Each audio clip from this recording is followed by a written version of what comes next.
It's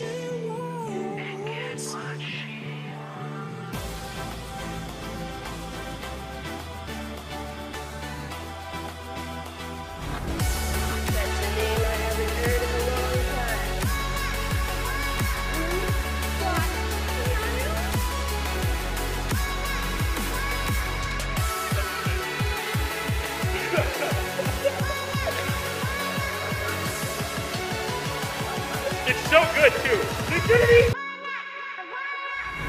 Hello and welcome into the high-res update pre-show.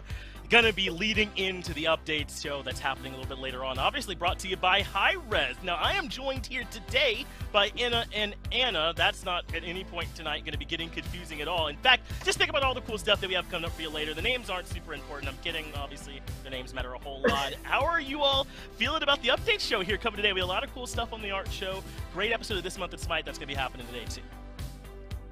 We're feeling really good. I've got my trusty co-host Anna with me, helping me sort out all of the amazing art that we have. We've got a lot of really concept-heavy artwork, and also content-heavy, really good content. So yeah, Anna, you excited? I'm so pumped. I'm so excited to be here. Everybody has so many cool pieces. I'm excited for you guys to see patch notes. It's just a good package all the way. Oh yeah, and well, patch Anna, notes is there exciting anything too. In particular, excuse me for running into you, is there anything in particular we can expect from you in the art show here today, like that you were looking for when you were picking stuff for this, or what kind of stuff did you decide on? Was that Which for one? Anna or Anna? Oh no, I know, we got right? things mixed up. I'm sorry, Anna, I was asking you. It already happened. You know what? I haven't seen some of the pieces. I've seen a few of them before, but I'm excited. Did I just get it backwards? Oh my god, I'm sorry. That's my dog. It is A-okay. Yeah, we got the answer that we wanted. It's all good. You're just gonna see a bunch of art. That's it. Hey, I'm looking forward to it. Whoever it is, Anna, I'm sure that we'll be seeing some great stuff. Then right after that, we're gonna have This Month at SMITE. That's the show that I am in. You are so lucky to have my presence there. Obviously, I'm joking about that one, but I'm gonna be doing some of my favorite segments. Galaxy Brain segment is gonna be in it. The fails of the month. If you want to see people making worse plays than yourself, that's a great place to go check it out. So it is a full lineup that's gonna be coming here for you all today, even though we don't have Oh My God here this time. So thank you all for being with us. We got plenty coming up for you. Stick around and check out the art show first.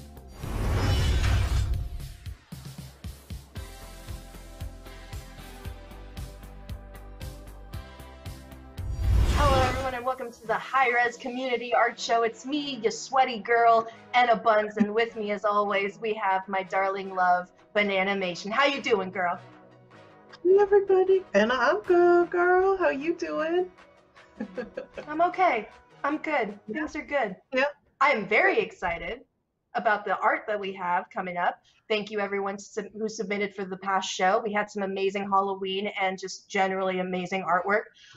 So we're going to jump right into it. We've got some great holiday themed and really good concepts to show you guys. So let's get right into it. Let's go.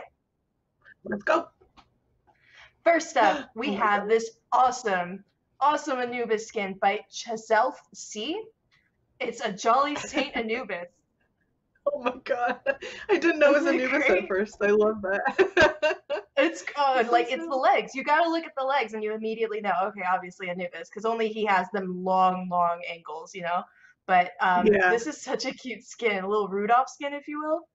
It's so cute. Oh my gosh. If it had a voice pack like the Holiday Daji one too, where she's like, Gank. I love that. It's so cute. Oh my gosh, we definitely have to look into doing more really good classic holiday skins for some of the more serious gods. I mean, all of our gods are serious, but you know, like some of more lighthearted, fun Christmassy skins.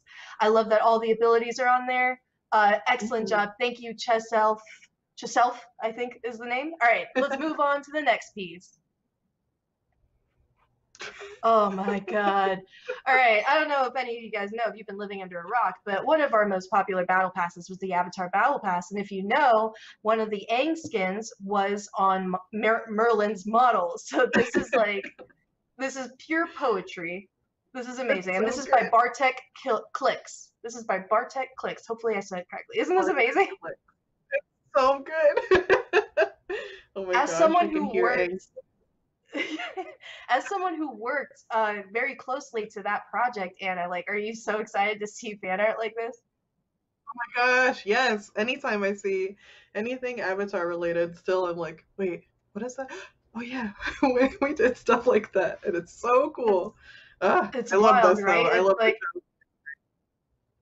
it's awesome. I'm so happy. This makes me so happy. I want to see more. Do more screenshots of Avatar with the characters that we've done for them in Smite. This is amazing. Bartek clicks. Thank you so much. Moving on to the next piece, we've got dang. Oh Girl, it's your girl.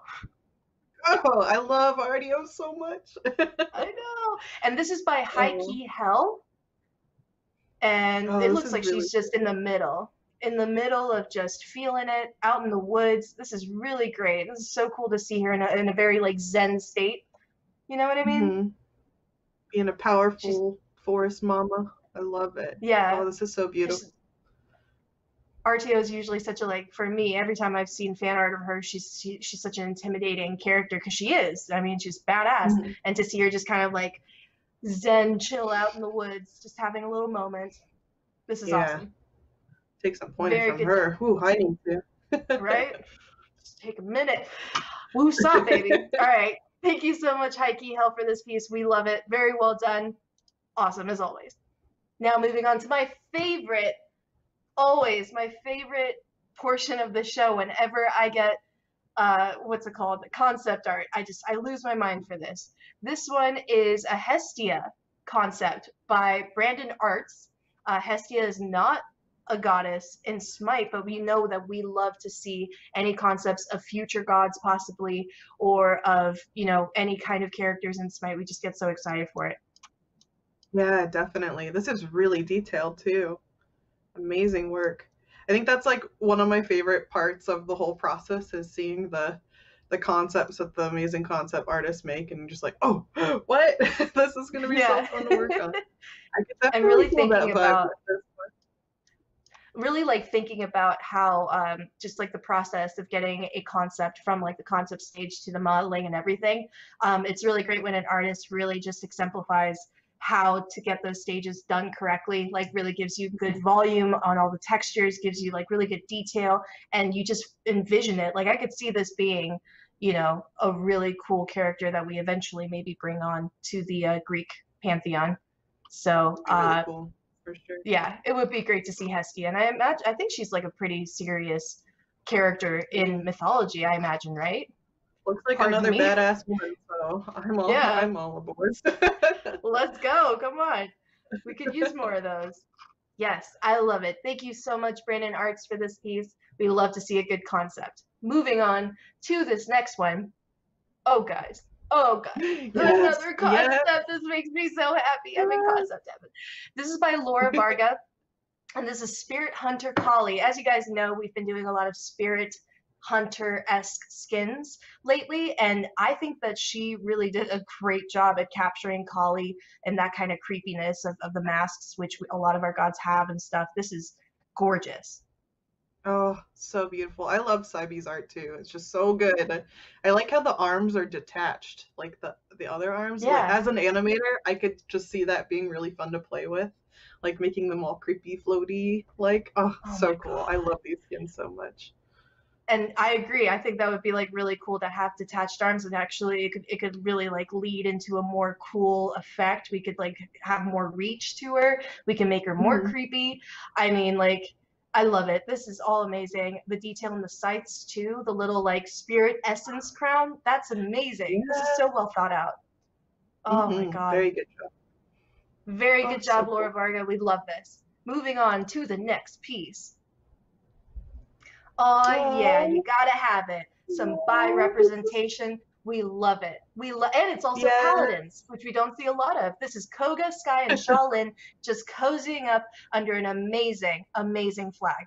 We gotta represent all of our LGBTQ plus people. We love y'all so much. This is by Queen Uwu. Get it, girl. Oh my gosh, yes. This is so cute. I love this. I love like one of the my tone favorite. of the... I'm sorry, Anna, go ahead. No, I'm excited because I think it's really cute and pure and wonderful. So go for Well, it. one of my favorite things about the Paladins art community that we see a lot is that they like to ship certain characters together, and surprisingly, a lot of those ships work really well. I love it. It's like they just have so much imagination for these characters that already are so like imaginative the way they've been concepted and brought to life. Like they just bring more life into it by depicting them being human and sweet and chill. You know, I love it. It's beautiful. I Yeah, love it. definitely. So good. Thank you It's so so much, good. Queen Aowu. Moving on to the next Queen. piece. Oh, snap. Yes. Oh my Oh, gosh, this is snap. so good. Our boy John Oh, Hensley. You remember John Hensley, Anna? We've had him on the show a couple times. His art. oh, definitely. Yeah, this is way cool. This is Oh my amazing. gosh. He posted this on his Twitter, tagged us and everything. We immediately had to jump at the chance to have him on here. This is a Shadow Dancer skin for Chang'e by the John Hensley. It is gorgeous. Oh my god, Oh, this is amazing. I love this. I've just been learning how to play Chunga too, so I'm like Yeah. extra like, yes, yes, please, more skins, Yay! please. Make sure you tell him that. Tell him that on Twitter. He'll lose his mind. Let's talk about the bunny though. Let's talk about the Spirit dark bunny. energy bunny. Dark energy spirit bunny. I love him Yes. so much. This is so gorgeous. As always, he does us a favor and includes all of the ultimates, all of the fighting and everything like that on the side. He also told me, because I was a bit confused. I thought those were hands coming out of her hair. Apparently, those are the sashes that look like hands to even add to the more like spooky vibe of it. This is amazing. I love it. That's really cool. Yeah. Plus, I For wonder sure. what the voice pack would sound like, since the rabbit always like speaks a lot on the voice packs. I think it would be really cool. Like a demonic bunny? Absolutely. Love it. Yes. Ship it. Let's go. Let's go, guys. All right. Thank you again, John Hensley. As always, we love your stuff. Moving on to this next piece, we've got Omiko Cherry, and this is Soul just hanging out in the forest. Just hanging out, you know? Girl gotta just chill Yeah. sometimes. Oh my gosh, I I have love to it. say, I love it too. And what's best about it, my favorite thing is that the position, obviously, like it's, you know, it isn't straightforward. There's a lot of depth to it. Obviously, like she's a contorted, doing a backflip. She looks so cool. That is a very hard pose to manage, especially with Yeah, such a monochromatic character. And they did such a good job. for sure. Yeah. I love how playful it is too, because Soul always kind of strikes me as a more playful goddess, and I think it's really fun. Good job. For sure. Good job, Omiko Cherry. We love this. Moving on to this next piece, we've got The Ring, Baba Yaga by Ilgen. I hope I said it right. I'm so sorry. God. This is great. Isn't it awesome? That's so scary. This would be a great Baba Yaga skin, not just Halloween themed at all. This would be an amazing Baba Yaga skin. And instead of like a house that follows her around, it'd be cool if it was like a Mario pipe that just like popped up, you know, and she just popped out. It would be amazing. Yes. Oh my god. All right, guys, thank you so much. We're going to move on to the pick of the show. Eogan, thank you. Our pick of the show is this amazing Amaterasu by Rajan Vincent. I hope I said that correctly. I'm so sorry. Yes. Look at this. Good. Oh my god. The metal is crazy. I said that on Twitter when I saw it. Just like the texture on her, like the mid part of her is nuts. Good job. I love the depth and also the use of the blur tool with movement. They did such a good job with this. And it is like, Amaterasu is one of those goddesses that is insanely detailed with her bamboo splinter armor and everything like that. This is just insanely great. And just the smoothness, the color as well, like that light peachy to lavender to purple. It's gorgeous. Yes. Once again, good job, Ray. Woohoo. Yes. Congratulations, Rajan Vincent, for being our pick of the show. We love you guys so much. Obviously the challenge, we did it. Obviously the challenge for this next show will be draw holiday inspired gods. I know, original, but you know what? Right now, do whatever you want, draw whatever you want. Just make sure it's Smite or Paladins related if you want, and just enjoy yourself and love everybody else. I've been Anna Buns. With me is my darling Bananimation, and also we've got, sorry, before I go, I got too excited. We have a wonderful Artio piece by Banana Oh Nation.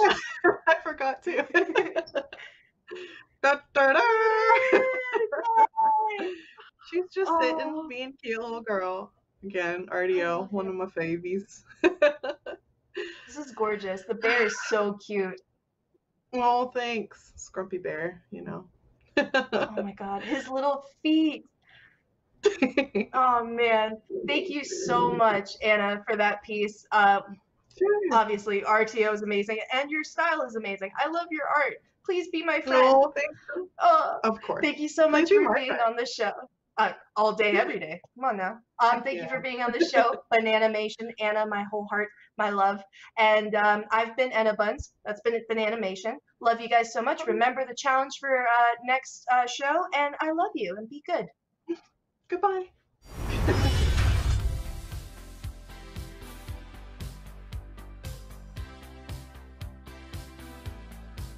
Well, another episode of the Art Showdown, and another episode where I marvel at the talented people we have both working here and in the community. You all are awesome, and always great to get a chance to see the stuff that you all work on. Of course, I am still here joined with Inna and Anna. I think I did a good enough job on that one, making them sound distinct. Another great episode. Hope you all had some fun. It sure looked like you did.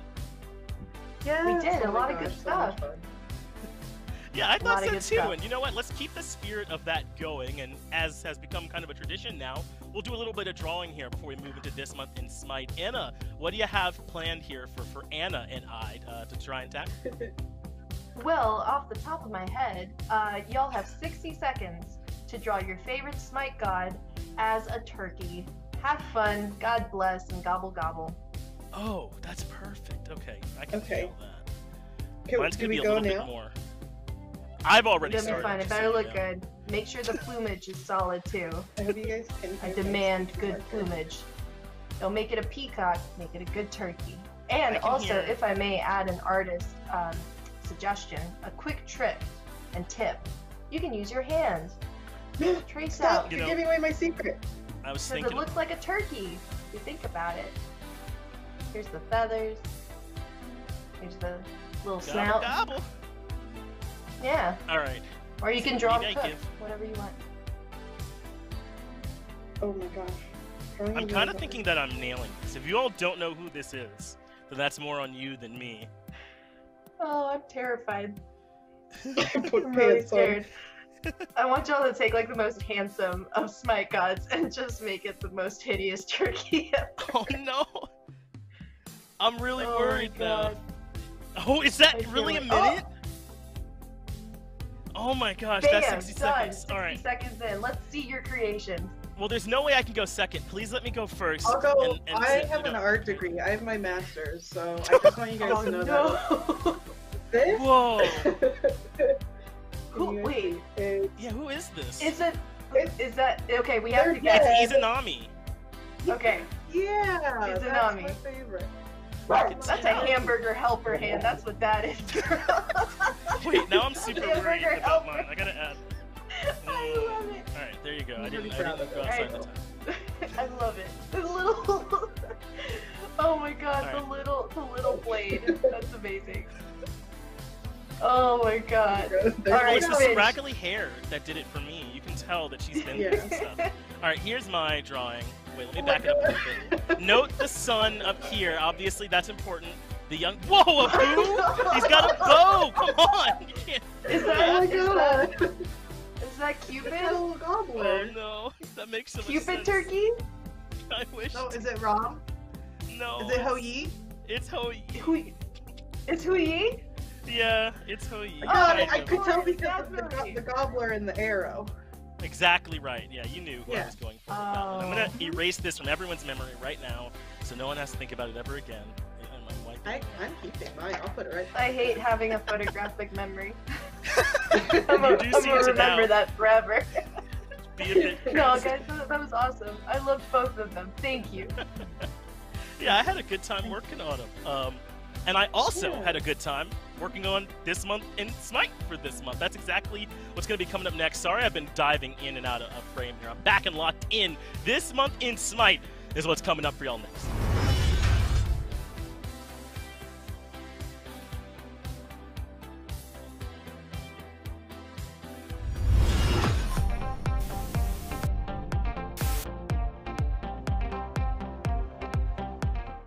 Well, welcome into another episode of This Month in Smite, Smite fans. I am your host, Finch, and what a time it is to be a Smite fan, right? Avatar Aang can fight Donatello, Zuko can fight Ruby, and we're moving in to the SPL postseason, which proves to be exciting. Our cup truly runneth over. I know right now it seems like society is collapsing on our doorsteps, right outside our homes, but I still went around and looked for some of my favorite clips from this last month in Smite, and I'm going to bring them here to you.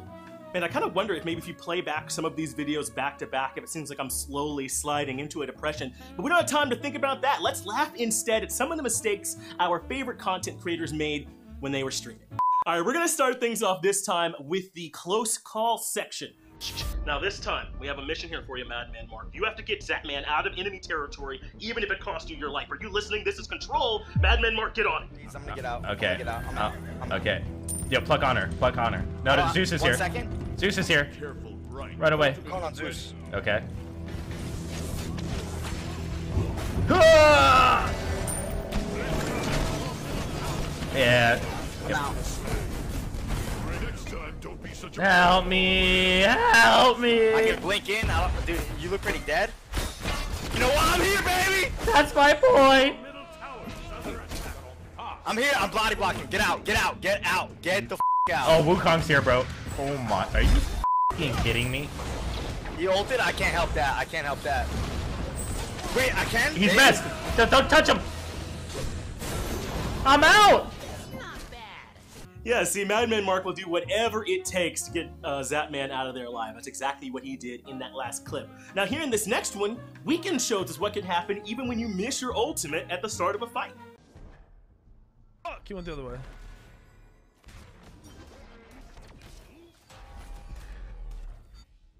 Oh no! Oh! Oh!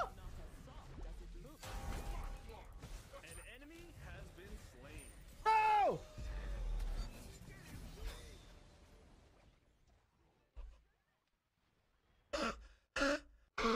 Wow, that actually went surprisingly well for Weekend. Got a kill, made it out alive, no way you can complain about that one. Now, as someone who personally screams a lot during my own gameplay, I kind of felt a sort of kindred spirit kinship with this next guy. Let's go ahead and play the clip and maybe turn the volume down just a little bit. Okay!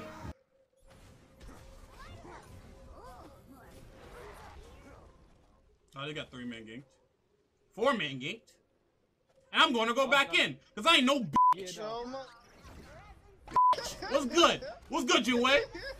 Nah, bro. We about this. What's good? What's good? I'm out here! Nah, bro!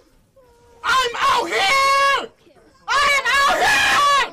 He's out here! You heard it from him himself. I actually love that last fan. Now this next one that's coming up, this next content creator that submitted some clips to us, actually submitted 4 clips and I had to choose the one that I liked the most. I ended up choosing the one where she actually managed to hit the high notes, since I also find myself sometimes singing while I'm playing Smite. Faz, Oli. Estamos mortos. Mais que mortos. Oh caralho, oh caralho. Nossa, está a limpar tudo, nossa, está a limpar tudo. Não limpou quem estava atrás. Desquiou-me. Ai, Jesus! Vai embora! Uou! Come on, how relatable is that? Maybe put her in the opera instead of playing some Smite, huh? Now, this next one is a close call of a different variety. Yes, Scream does nearly die, but he also nearly gets the Penta.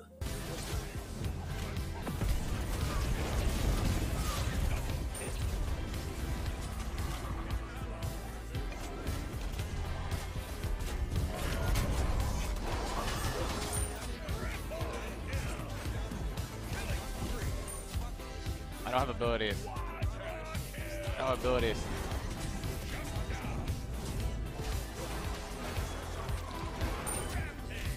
Don't tell me I didn't get that. Oh my. Oh, come on, that one was so close. Maybe we confer with the official council of Pentakills, see if they can go back and reinstate that last play.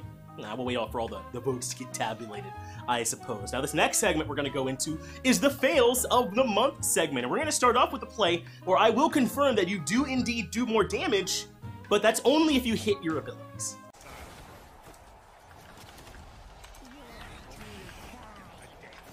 Yeah, I'm pretty sure I just do more damage than you do. Me? No. Oh! Oh, Kevin. Oh my god! See, that's why we shouldn't call them auto attacks in Smite. Apparently they're not so free.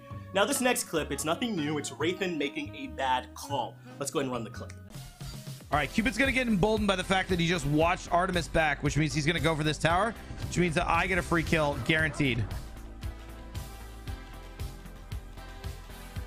I get nothing, he backed off, and I look dumb.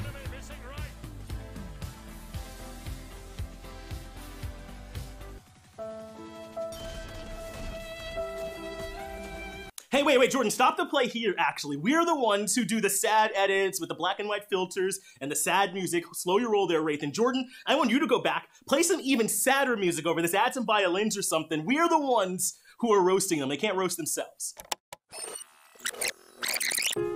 Alright, Cupid's gonna get emboldened by the fact that he just watched Artemis back, which means he's gonna go for this tower, which means that I get a free kill, guaranteed. I get nothing, he backed off, and I look dumb.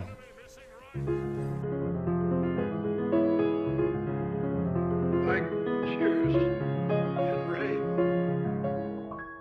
I look dumb. Thanks, Wraithen, for always being a good sport. Next up, the Renegades boys are going to be queuing together, and unfortunately, poor Venenu takes a bad portal this time when he tries to play the Yamas. Whoops! You're welcome. Oh! Yo, what the heck happened to my team? It didn't work.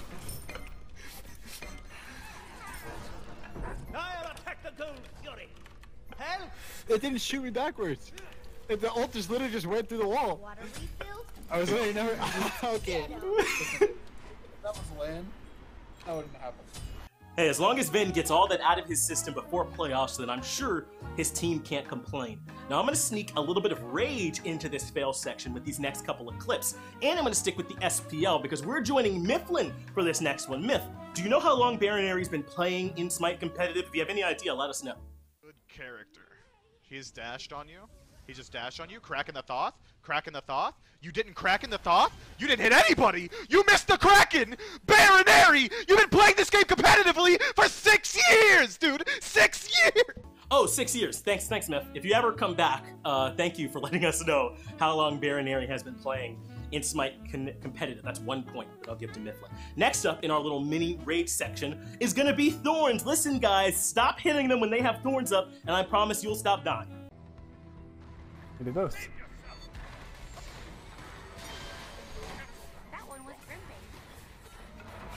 I'm dead. I'm fucking dead to Thorns, dude. Remove this shit, man. Remove this shit. I can't fucking touch him, or I die to Thorns. I can't fucking touch him. I can't auto attack a tank because he has this fucking relic. Oof, really nothing that you could do there to avoid that, huh? Just no outplay for Thorns when they're up. I think we're gonna keep Thorns around here. That last example was someone attacking Thorns too often when it's up. What if you only hit Thorns once? No way that can mess up, right?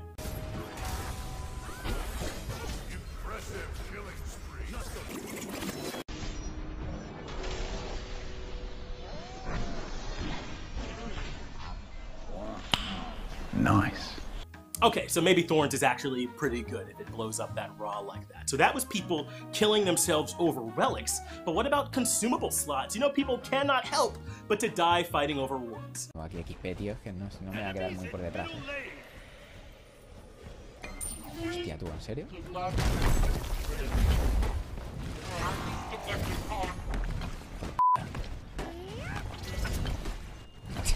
Joder, encima salgo yo perdiendo.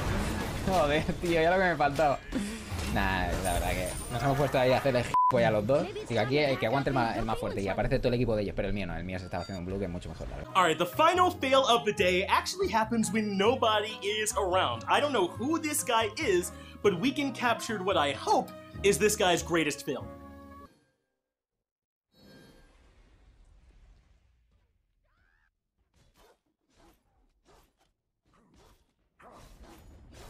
Bro, he's not dodging the overhand from the speed buff.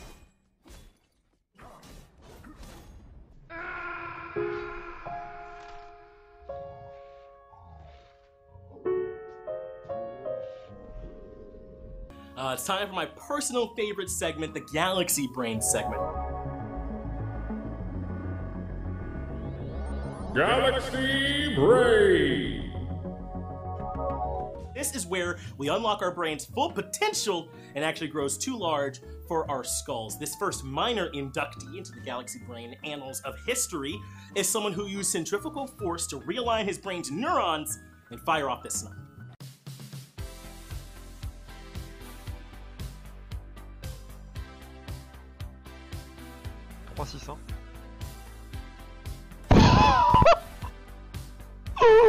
Yeah, that last play, that is exactly how you write that one up. It works 10 out of 10 times.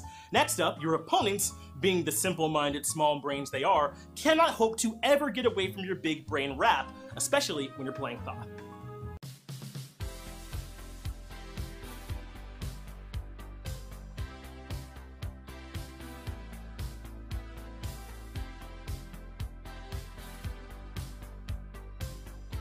What? When Goku first stepped into Ultra Instinct, he was but a mere shadow of this Hou-Yi pilot who decimates his opponent before he even gets a chance. Mine wasn't there either though.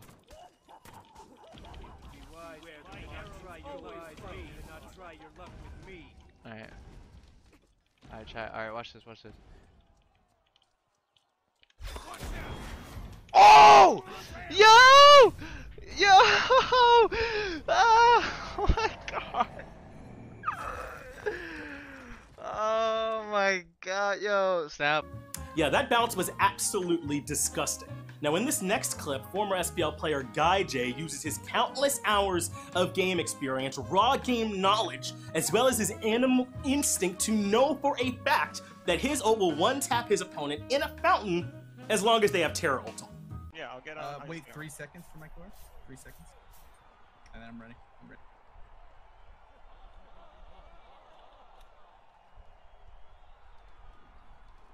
They are so far back. Why? I'm going. It doesn't matter. Go. Oh, I got him in the fountain. Let's go! Oh, he did that! Holy shit! Alright, and speaking of one-tapping people when they have Terra ult on them, here's Venenu in Arena, outskilling his opponents using the new ult. They should start chasing. Oh no. Yeah, they're all... I'm gonna go. Multi. I'm not Go. getting...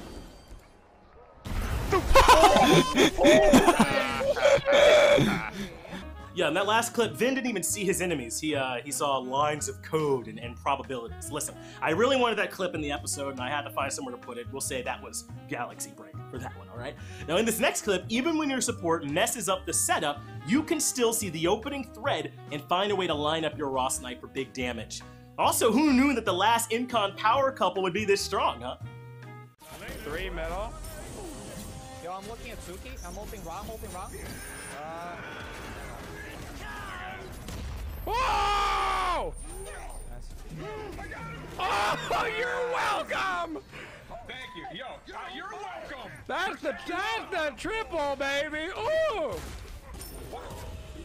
Thanks, Incon, for doing your job. Oh. God damn. Well, that's it for another episode of This Month in Smite fans. Thank you for watching, and if you want your clip to be in the next episode, then just make sure you submit it using the link that is in the description. Now, this next clip from SPL Support Inbound, I couldn't find a way to put it in the show anywhere else, so I figure I'll just leave you with it at the end of the episode. The full WAP. Alright, let's run it through quick. Chair just came out of nowhere.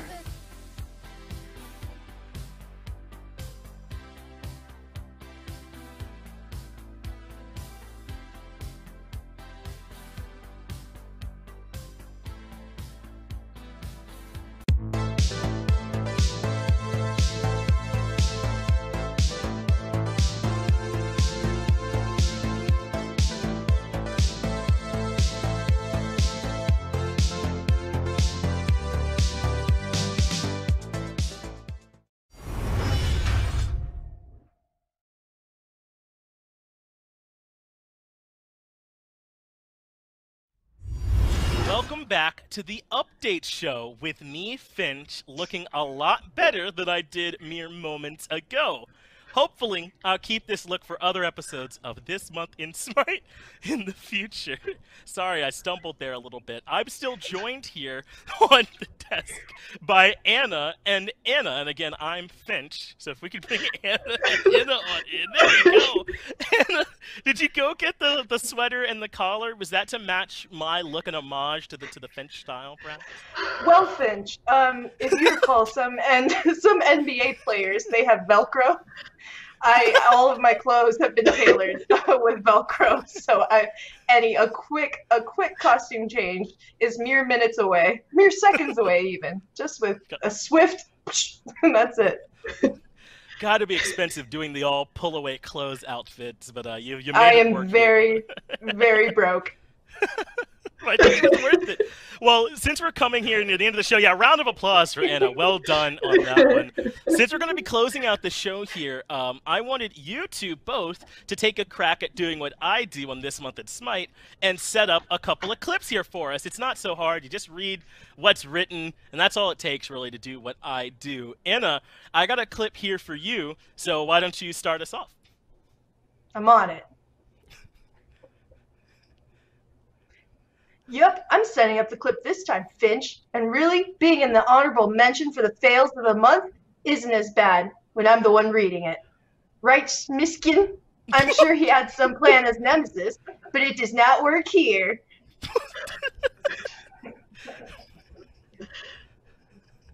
No, it did not work out for him. But I liked you reading the intro. I'm worried that you're going to be coming after my job here after this one. Now, Anna, you got one to set up for us as well. Why don't you go ahead and give us your best try? Okay. Now it's my turn to set up a bit. Like I'm Finch. Like, you know, cuter. This time Statman makes an honest mistake and forgets which team the giant Cthulhu is on. Spoiler alert! I can't say spoiler.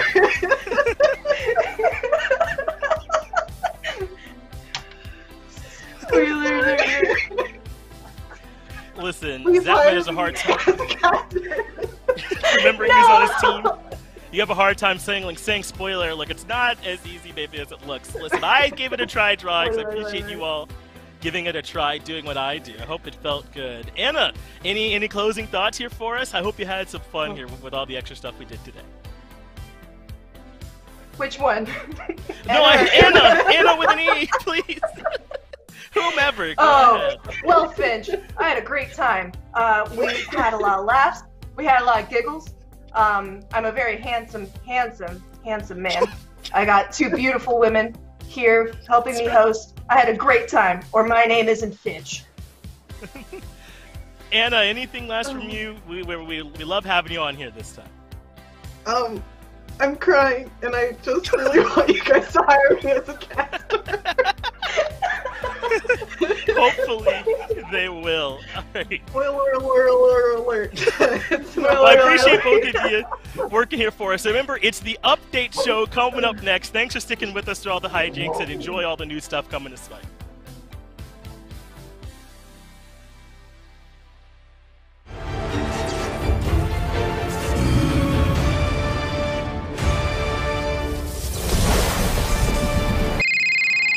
Yellow? Oh, no, I can talk. I've just been in this whole duel thing with Cthulhu. Oh, right! Hey, Zeus, that thing.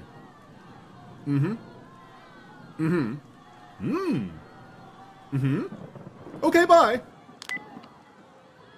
Loki got a rework? What the fuck? Gods and goddesses, get ready for the god who do Cthulhu like you do. It's time for Hey Zeus. What a terrific crowd tonight. Like Stained once said, it's been a while, and like regular Stains, I'm ready to get this thing out.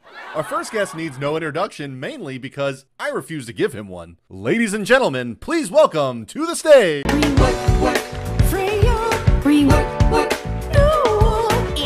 When did we get production value? Zeus! Hello, Loki. Wow, I thought you'd be happy I'm here. Don't look a gift horse in the mouth, right? Speaking of horses, how's the fam? You talked to Svadilfari recently? Nay. Oh, good one. Hey, Zeus. That's the name of the show. How did that Cthulhu fight go a few months ago? I don't want to talk about it. Finally, he doesn't want to talk. Mulan, was that you? Sorry, it's $30 for me to make an appearance, unless you want to wait until December. Aren't we supposed to be talking about my rework? Not that you know anything about reworks. Well, I mean, look at me. How do you improve upon perfection? You're right, you're stunning. At least. You could stun in 2014. I've invited an evil force onto my show. How could I be so foolish? A trickster god that beguiles. Does he do this bit every show now? You think I watched the show? You and the Smite audience have that in common. Loki! Get back here, I'm done monologuing. What's with the yelling, buddy? You seem hostile. I mean, you tried to kill me. What? No, I did. Issue 1 of Smite, the Pantheon War. Seriously, when did this show get production value? Zeus, if you recall. I don't. I only play Assault. It's the only mode you're still relevant. I didn't actually stab you. That was my trick knife, a toy. Let me demonstrate.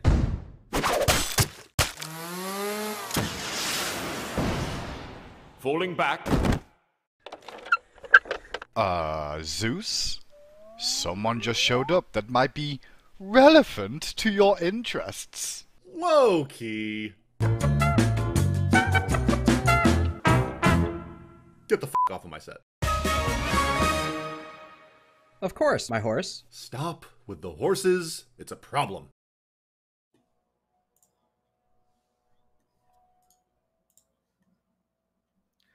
Hello and welcome in everybody to the legendary Tanuki update show. And would you believe it? This is the final update show of season 7 and we have got an absolute banger lined up for you guys today. You got a ton of awesome skins, some balance changes, and of course, the reveal of the final god of season 7, our newest hunter to join the battleground, Danzaburou. And here to break things down with me, I always got the squad, my trusty pals from the design team, Pon and Clumsy. How are you guys doing today? Doing really well. Uh-oh, Pon, we can't hear you. You might have an issue with your audio there. Working through it, you know. How about now? There we go. We can hear you now. Welcome in. Well, let's go ahead and get down to business. So there's no bonus balance coming up, but there are a few skins that we want to put on people's radar that is coming out in a couple weeks on December 1st. And, you know, it's that time of year. Things are getting a little bit chilly. So we're going to start off with the Winter Wonderland chest. And the first skin we got up is Chilling Wraith Hades. And I love these skins to where they're winter vibes, but they're not like the holiday. They're just super cool. And this Hades skin looks really, really great. What do you think? Oh my gosh. Those poor minions, dude.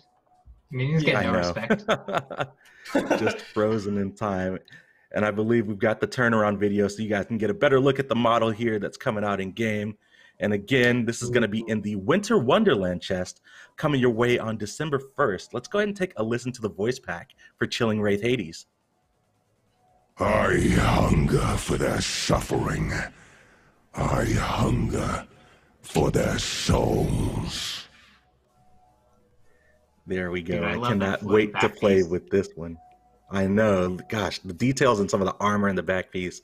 I love Hades skins because they always have like the particles and stuff that you can semi-see through, but they're looking really cool. And on an alternative note, still in the Winter Wonderland chest, but a little bit more lighthearted, we've got Snow Kitten Bastet.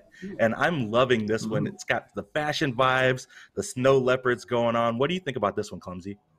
Yo, Ollie, I'm just looking at the kittens. They look so vicious, but at the same time so cute. I can't wait for them to tear people apart in game. I know, right? Well, let's go ahead and take a look at the turnaround here so we get a little bit more details at the model that's headed your way. Oh my gosh. Look there we go. The kitties definitely look cute, but ferocious. I love the light blues and the whites as well. This one looks awesome. Let's take a listen to the voice pack for this one.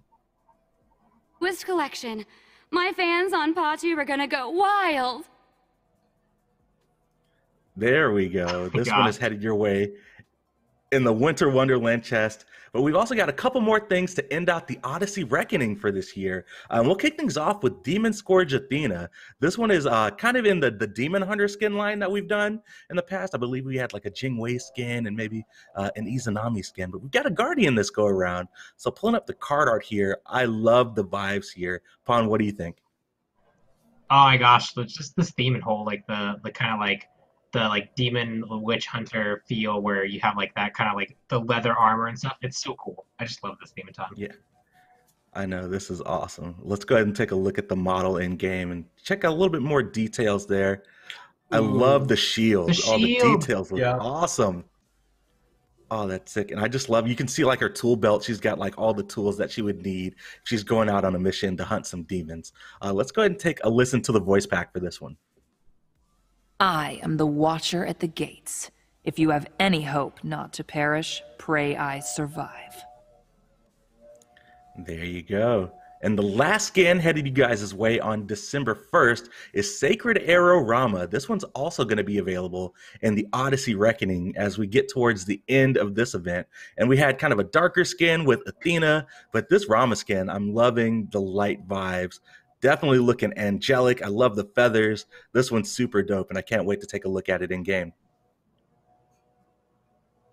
Oh my gosh, so bright. Yeah, this team always kicks ass. Ooh, looking at game, that's pretty there sweet. We that go. helmet is awesome. The helmet. Why did his arm was like actually like on fire? Yeah, I know, right? I was about to say he's got like some fire, shooting the fire shots, literally. Let's go ahead and take a listen to the voice pack for Sacred Arrow Rama. Only together can we stand against evil. Nice. Simple and clean. You got the vibes. He's a man on the mission. That wraps it up for all the content that's headed you guys' way on December 1st as a part of the TMNT update, actually. Now let's go ahead and start kicking off some community news. We definitely want to let you guys know about a few things before we hop into all the balance changes headed your way. So I'm just going to rattle through these and we'll get through it. First up, we've got the TMNT Battle Pass that is still live in game. Definitely get radical on the battleground. If you haven't already, pick up the Battle Pass, unlock Leonardo automatically, then you guys can work your way through to unlock all the turtles, plus radical recolors for all 4. Next up, we've got Prime Gaming. That is still happening right now. If you're watching on Twitch and you have an Amazon Prime account, you can link that account to your Hi-Res account and get Cosmic Power Anubis for free. So go ahead and head to primegaming.com/smite, or you can click that crown in the top right corner of your screen to claim that reward for free. And last but not least, yesterday we launched the Season 7 Digital Loot Pack with a ton of awesome skins, including the SK Gaming Merlin skin. Shout outs to all the SK fam that won Worlds last year. The Merlin skin is awesome. You can pick that up right now in game. Now let's move on to some of community-related stuff that's going on. We've got the Olympians applications that are actually live and open right now. So if you guys are interested in serving on our SMITE Player Council, you can head to smitegame.com/Olympians, put in your application. Applications will be open for a month, and then we'll go through and do community voting in December, and then we'll announce the council in January. So if you're looking to join the council, we've definitely had a ton of fun with this year's Olympians. We'd be awesome, and we'd love to have you serve on the council. Last, for community news, we've got the SMITE birthday art submissions that are open right now, but the cutoff is on January 4th. So if you're interested in drawing an avatar, a jump stamp, or a global emote or anything, be sure to get your submissions in there. And last but not least, for community news, we definitely want to give you guys a tune in for Hi-Res Showcase and SWC that's coming in January. We had playoffs over the weekend, but in December, we've got the wild card playoffs where your SOC and SCC teams are going to be battling it out for that spot in the playoff placement bracket for SWC. We're going to be having some meet and greets during Hi-Res Showcase. They're going to be happening in our official Discord. The schedule is actually live at highresshowcase.com if you guys want to check that out. And then last but not least, for community news, cosplay contest. We want to see all the awesome stuff that you guys are working on. The cosplay contest cutoff date for submissions is December 18th. So if you've been working on a cosplay and definitely want to participate in that contest, head over to highresshowcase.com and shoot in your submission by the 18th to be eligible to participate. And that was definitely a mouthful. Thanks for hanging out. That is all for community news. Let's go ahead and kick it off and start talking about 712, the last update of the season, and we're going to start off with some quality of life stuff, and I'll defer to you guys. The first thing I want to talk about is this new end of match lobby that we're working on. What's going on with that, Pawn? Yeah, so we have a new end of match lobby. There's basically there's been a whole bunch of new art done to it. There's been a few like feature implementations, but the big thing we wanted to do is make sure that end of match lobby looked nice and slick, looked nice and modern. Update a few things that needed to be updated, and we're hoping that players really enjoy it because there's some interesting features in there, including like some graphs that let you represent like how you compare it against your other teammates. It's just overall a nice update. Yeah, for sure. I think we've got some screenshots that we'll be able to toss up on screen and kind of show people the updates that are coming up. But pretty much, we took everything that's in the end of match lobby and kind of cleaned things up and made it a little bit more accessible and easier to access the information, especially for those that are playing on controllers. So this is kind of the cleaned up results screen. We've got the worshipers and experience on the other side. What I'm really looking forward to is some of the scoreboard stuff. There we go. Yep. I believe we're going to go ahead and show off. So this has been cleaned up. And then if you hover over names on the scoreboard, you actually be getting some more information on the right-hand side. So if production wants to just go to the next screenshot, nice. There we go. Right. This is what I'm looking forward to. So all that information that was on the scoreboard in the end of match lobby is cleaned up, easily accessible. You just hover over a name and you get all that information on what happened in game. Exactly. Yeah, just making sure that at your fingertips you can see all of it. There we go. Detail screen here. Of course, we were playing. That was an interesting game with 9999 all around the board. The most even match ever. Game. I know, right? I don't know how you lost that one. And here's some of the graphs that you were talking about, Pond. Get more of a visual representation on what happened in the match. Exactly. You can sort those by any of the tabs on the left-hand side, which is pretty awesome. Yeah, definitely looking forward to this. And this is coming out in the next update, 7.12, new end of match lobby for you guys. And the next quality of life update, this is kind of a callback if you guys were just watching this month in Smite in that screen clip. We're actually making some changes to the kill streak timer. We're going to be increasing the time frame where a successive kill counts towards your accolades. That's going up from 10 seconds to 15 seconds. So hopefully there's a lot more pentakills around for everybody. Yep. Yeah, it's one of those things that when you're playing, it's like, man, that felt like a pentakill, but it was like actually 11 seconds. So just removing the ambiguity, right? If it's at 15 seconds and you still couldn't get the kill, you probably didn't get the pentakill. But 10 to 15, that's like a kind of fuzzy gray area. For sure. Well, that wraps it up for quality of life updates. Are you guys ready to start talking about balance? Yeah, absolutely.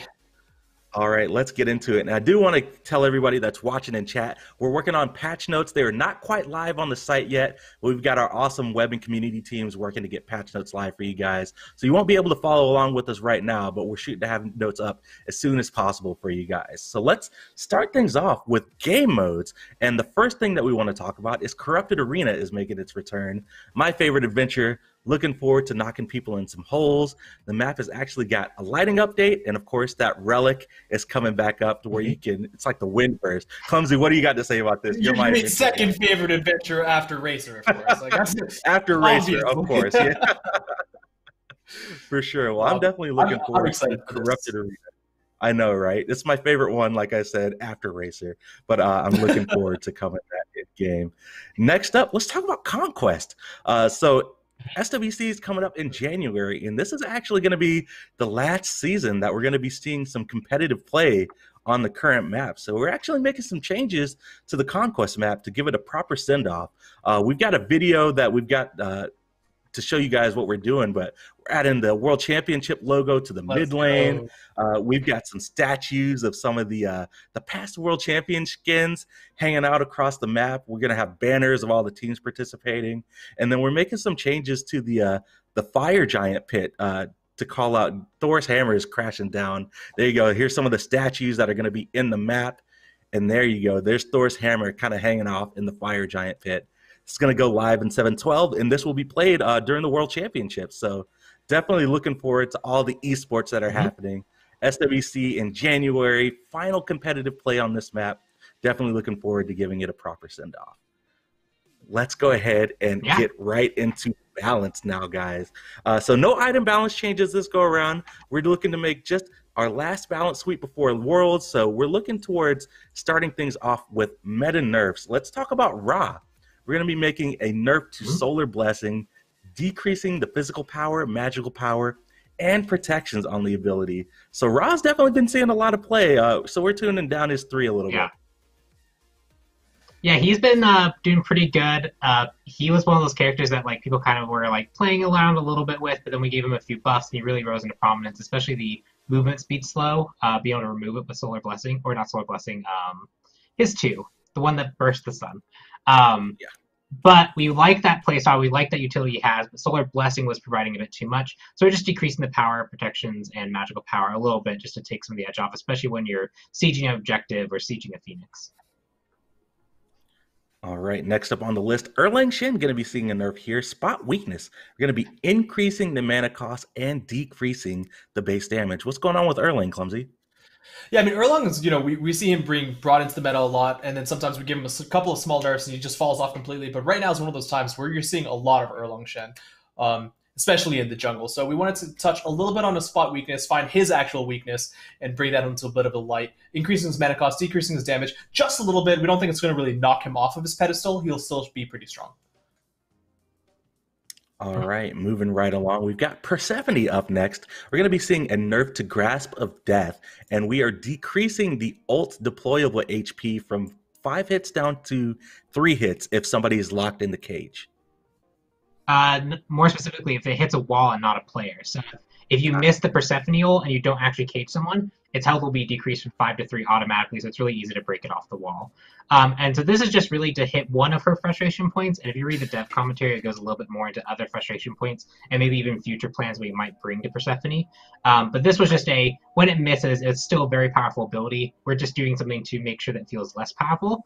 And with all these characters, you'll probably hear say like little adjustments. That is because this is the 7.12 pre-Worlds patch. Our goal really isn't to shake up the meta so drastically that all the things that players have been playing with are kind of like changed as they go into the tournament setting. So really what we're looking to do is take the really high-end top picks, take some of their edge off, make it so that there's a bit more competition for the very high pick ban slots, and just kind of round out the roster for Worlds.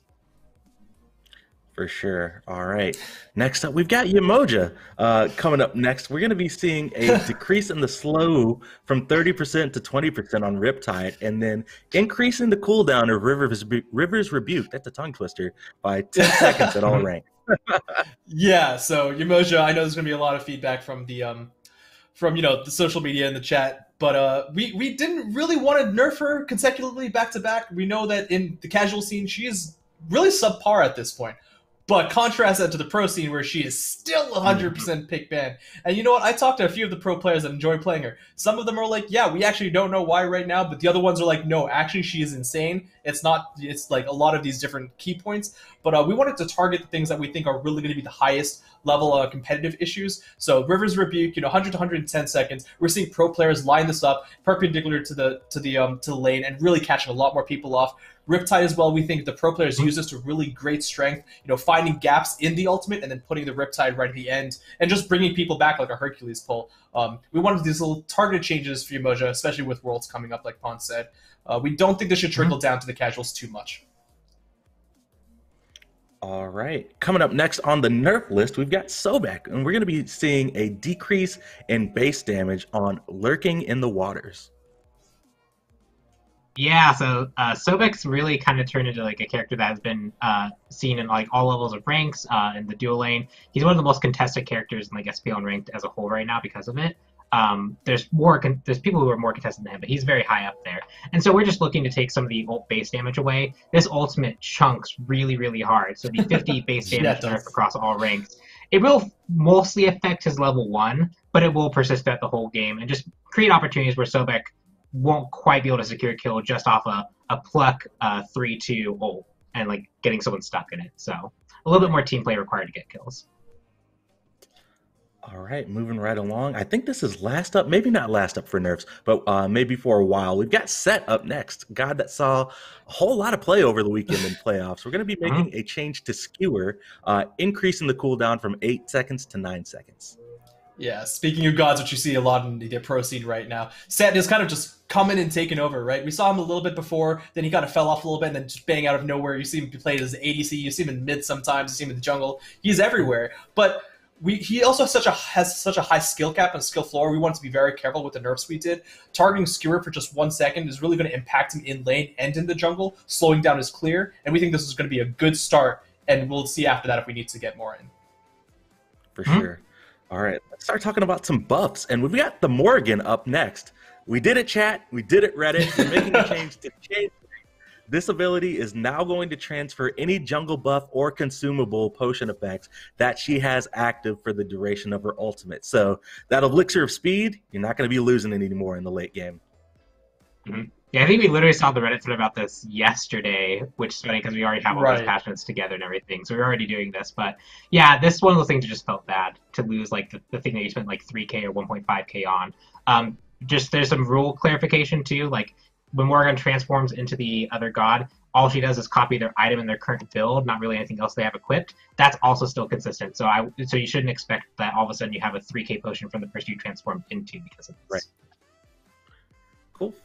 All right, and then moving on along, we've got kind of a set of changes here. We'll kick it off with Zeus, though. Aegis Assault can now be placed over walls. And how do you guys want to do it? You want to go through the others, or you want to talk about Zeus first? I think we could probably do them all together. It makes the most sense in Yeah, my mind, all because it's together.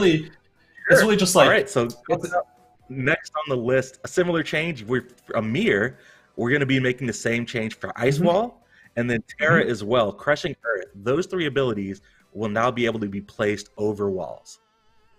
Yeah, most ranged deployables in Smite can be fired over walls. There's times that we don't want to apply this to every single ability in the game, and we're going to be looking at each case specifically. But when we were looking at Zeus, we thought, Ymir and Terra are very similar examples of abilities we would expect to be able to fire over a wall, and it feels odd, actually, that you can't. There's going to be some different kinds of implications here. So maybe for Zeus, because you can't fire your one over the wall through the walls, maybe this won't be as effective. But for Ymir and Terra, where you're actually creating deployables that block player collision, that could be a pretty big deal, and we're pretty excited about this. For sure. Definitely looking forward to it. All right, I'm excited about this next change in particular. We're going to be showing some love to Bologna and some pretty big buffs here. I'll start off with Master of War. We're going to be increasing the passive duration, and then Shield Bash, Bludgeon, and Scourge. We're increasing the weapon duration for all of those. And then Eagle's Rally, we're now going to be providing magical power to allies as well as physical power if you are standing in the aura. Yeah, so lots of few quality life buffs type changes as well as direct buff changes. Master of War was kind of a shorter duration, and it also didn't match with your weapon timer. So when you pull out like the bludgeon, if you aren't taking damage or hitting someone, it goes away in 5 seconds. But Master of War lasted 4 seconds. They both now last a consistent 7 seconds. So you kind of use that as a little bit of a metric for when your weapon's going to change. But we also made it so that the weapon lasts longer, so that you can actually take it from camp to camp or from camp to lane a bit more easily. And now if you're in the middle of that bludgeon swing that you think is going to kill and get the last hit, and it swaps to the sword at the very last second and doesn't deal enough damage, that no longer occurs. Now it will preserve, even if you're at 7 seconds when you start the swing, it'll wait until the swing resolves. And if you hit someone, it'll stay as the bludgeon. If you don't hit someone, it'll swap back. So just a lot of quality life for Bologna, just helping her out a little bit there. And then Eagle's Rally finally bringing more team utility rather than just physical god utility. For sure. All right, next up on the list, we've got Cthulhu. Quality of life change, maybe a small nerf, depending on how you're feeling, but we're pretty much just doing some changes to make persistent buff and debuff effects more visible when he's in his ultimate form. That way you can see things like thorns a little bit better. Yeah, I mean, we definitely heard what people were saying, that even though you cannot use relics like thorns inside the ultimate, if you proc it beforehand and then go into the ultimate, it's still going to be obscured by his pretty large mesh. We've been working on this kind of a change for a while. It affects a lot more things than you'd expect. A lot of the things that are going to be playing off of his waist, his quote-unquote waist in that side, are going to be offset towards the player's camera. So this means it's not going to be offset for everyone in the exact same way. They're going to see it specifically to their camera. And it's only going to be affecting things on his waist. There are other effects that might still be hidden, and we're going to be working on those on a more individual basis, because like I said, this affects a lot more than one might just expect. But for now, thorns will be now more easily seen by players against Cthulhu.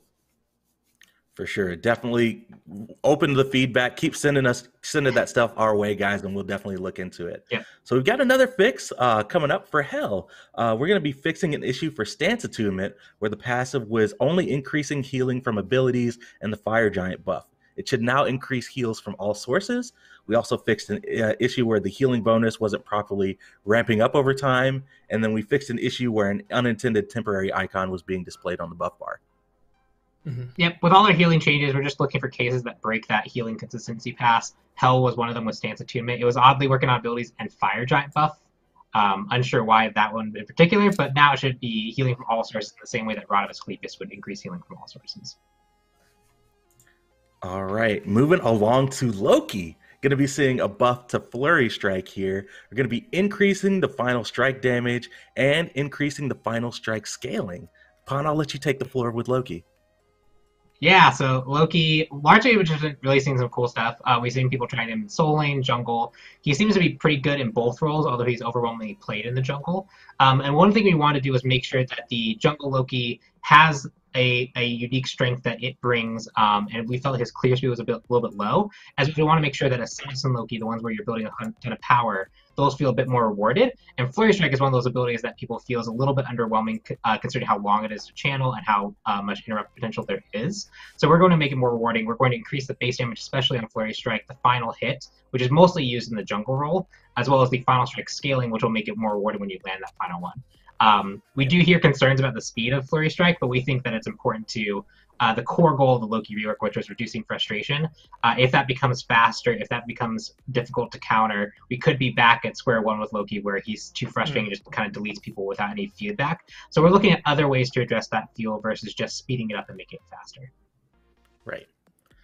All right, moving right along. We've got a buff for Tier here and change stance. We're going to be increasing the assault stance power and then increasing the defense stance protections on this ability.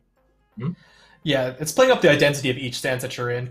Chain stance is definitely of a 1-point wonder, so we wanted to make sure it just felt a little bit more relevant each time you do put a point into it. You know, just getting that first point at level 1, at rank 1, you're only getting 10 power and 10 protections. That really doesn't feel like much.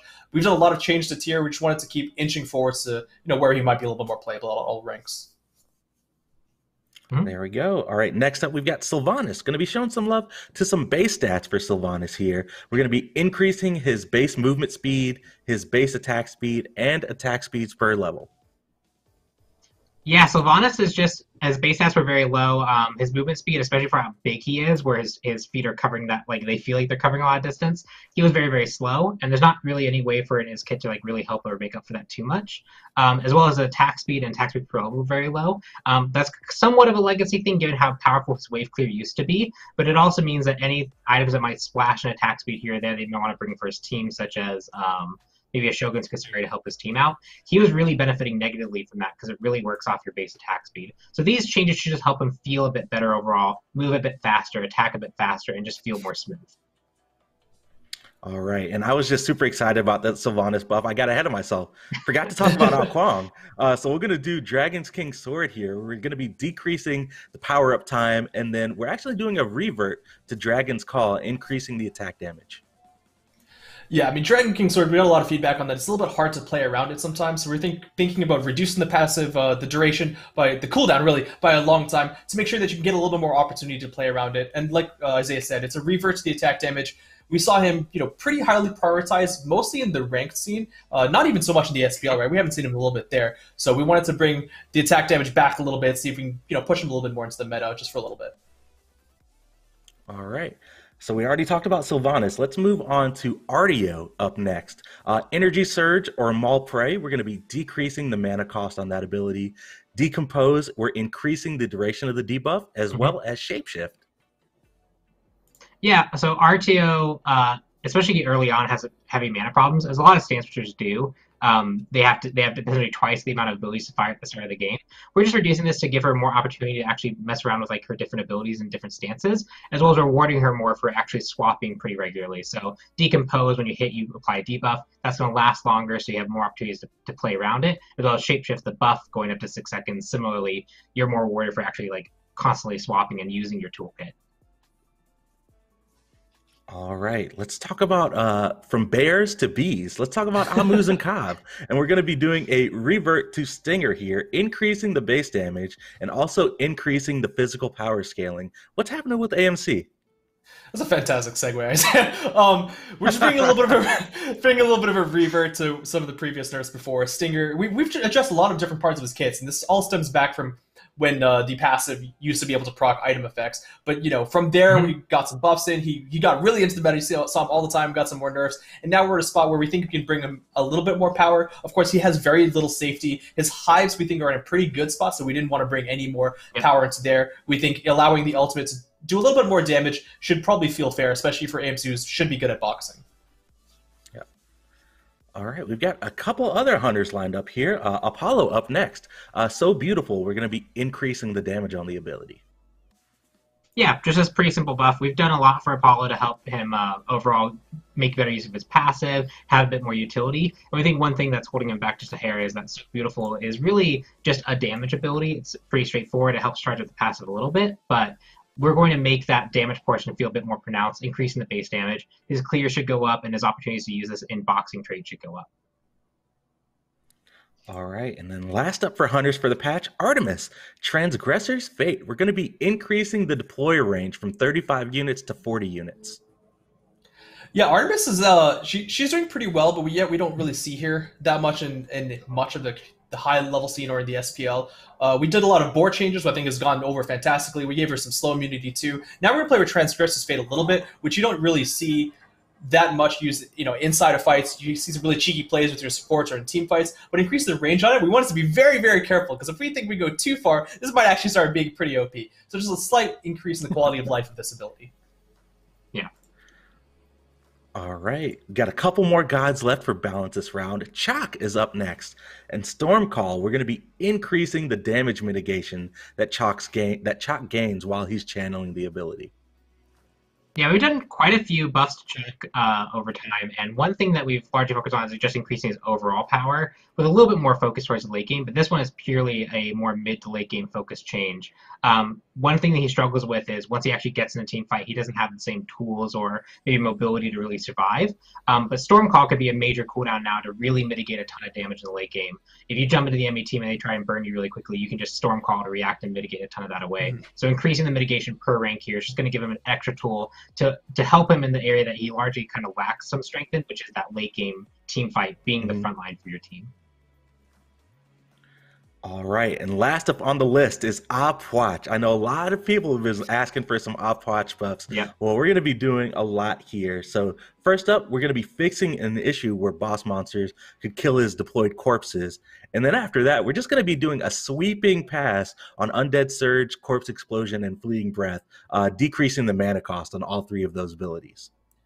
Yeah, I mean, Opwatch is one of those gods that does extremely well in non-conquest game modes, and while we are okay with certain gods not necessarily being meta or pro-viable in conquest, we think Opwatch could get a little bit of love there. We want it to be very specific on where we touch him. We don't think his damage necessarily needs that much of a change, but his mana cost, while he's a combo mage, and in conquest, you go through a lot of mana, so we think decreasing it across the board is going to help him a lot, and we are also going to keep a closer eye on him with potentially bigger changes into Season 8. For sure. All right, well, that wraps it up for balance for season 8. For season 7, guys, 7/12. That's going to be coming live on December 15th, and all of that balance will be headed into the World Championships. Good job, guys! Yeah, we got through a year. Been an awesome year, but we did it. Let's go ahead and talk about some of the awesome skins that are coming out in 7/12. We got a couple that we want to talk about before we start talking about Danzaburou. So first up, we've got the Righteous Paladin chest that's going to be featuring Radiant Heroine Bologna, and this is definitely in the theme of some of our past kind of like magical girl skins, but she's a little bit more fierce and she's got some armor going on. Yeah. What do you guys think? So cool. I just love like the crazy like giant hammer with fire coming off it.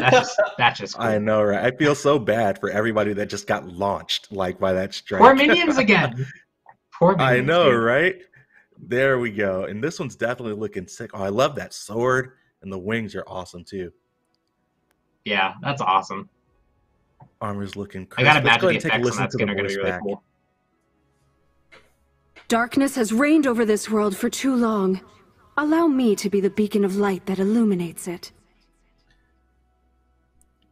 There we go. That is Radiant Heroine Bologna. Next up on the list, we've got the Mystic Shaman chest. And this one is going to feature Saurian Conjurer Apwatch. And this is definitely a skin theme that Apwatch doesn't necessarily have. And I don't think we've done anything like this before where it's just a true Mystic Shaman, but he's also kind of transformed himself into a lizard. And I'm loving, I guess those are the corpses in the background.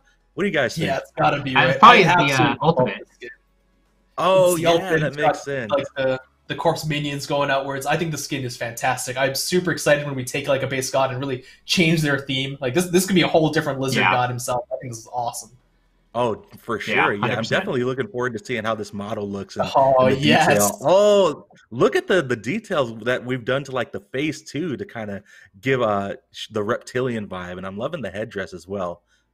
Super. Yeah, Apwatch's like kind of like posture and like twitches like even feel like correct on this. It's cool. Yeah. Yeah. This is awesome. Let's go ahead and take a listen to the voice pack for this one. Only through true knowledge can you achieve power. Sick. Love it. I know, right? This is awesome. Well, that's all the skins that we have to talk about right now. We definitely have a lot more coming up towards this, but it is time to talk about Danzaburou, the legendary Tanuki, the next god coming to Smite. We'll be right back on the other side of this break.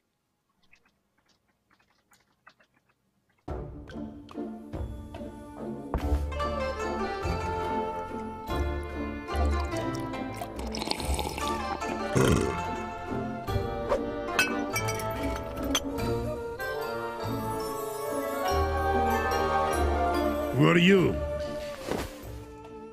I am a humble sake merchant.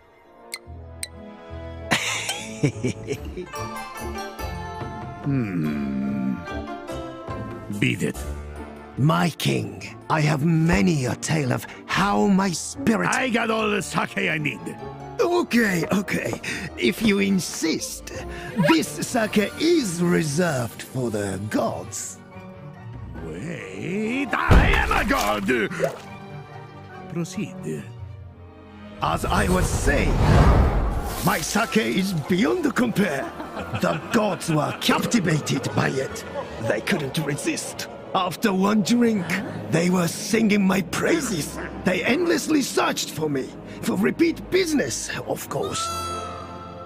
Once they found me, the scene erupted in celebration, and we all had such a blast. I remember Bacchus even told me that he never... Merchant, you have a deal. I'll take your 10 cases. No.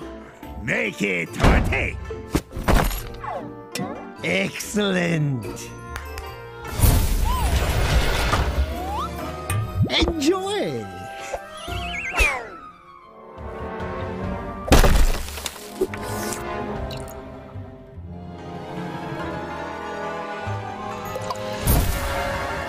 What the shell? That thief! Cretin!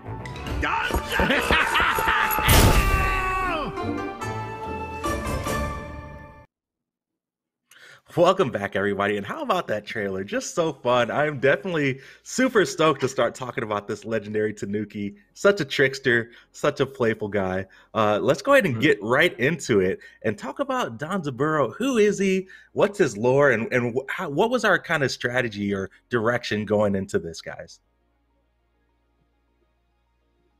Oh, Clumsy, you might be muted. You might be muted, Clumsy.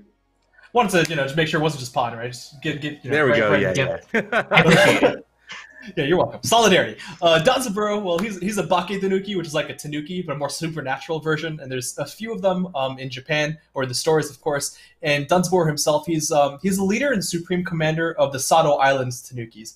And the Tanukis in general, and Danzaburou and all the Bake Tanuki, they're very trickery. They're tricksters by heart. They're very playful. They're not really evil in nature or anything. His reputation in Danzaburou is not really all that bad. There's lots of different fun little stories, and it's really, when looking into Danzaburou, we're just taking all those stories and all those fun tricks that he played on people in the stories, and really wanted to play up on that. So some of my favorite ones, which are just so absurd, and the ones that I talked in the different brainstorm meetings, like Bake Tanuki in general, not just Danzaburou. I mean, there's stories of how they would hide in a bridge, and people would walk over the bridge, and then just when they reach the other side, they just find out that their hair is shaven, like just gone. Like that's it. Or other stories There we where, go. yeah, look at the card art, which I think is phenomenal, with the like yokai stuff going on too. Another story is where the Tanuki would disguise himself as a wine bottle, and when people would try and pick up the wine bottle, he'd just start rolling away and become impossible to catch. Just Tanukis in general, they're just fun, they're playful, and they're not always evil. Sometimes you can find out that they're there to help, and we're going to find out in Smite, right, that his story is not really one of strife. In fact, there's so much darkness in the world going on right now that he's there to kind of bring a little bit of light. Especially with Tsukiyomi, who's just cute. Oh my goodness, this is definitely what everybody needed right now in Smite with Cthulhu going on in 2020. We just needed a cute, playful trickster god to kind of close out the season, and he is looking absolutely phenomenal. And I believe we're just about ready to go in game and start talking about some of these abilities, because I took a quick look in PTS this morning and he's crazy. So I will give Pon the floor and let him do the thing before we start getting into details. Yeah, go ahead. Off everything. Do the stuff.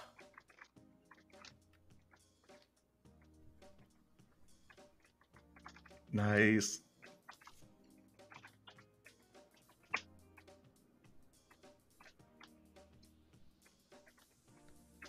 Oh, there we go. Oh my goodness. It looks so good. Awesome.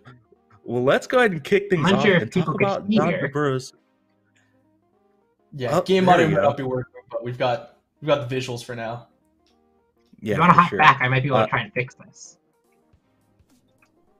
Yeah, let's if you want to come back to cameras, Pon is looking to it. But as you guys saw a quick look at the kit here, and we can kind of start talking about the passive before we go in game. So the passive is Dubious Savings, and Clumsy, I'll let you take it away here.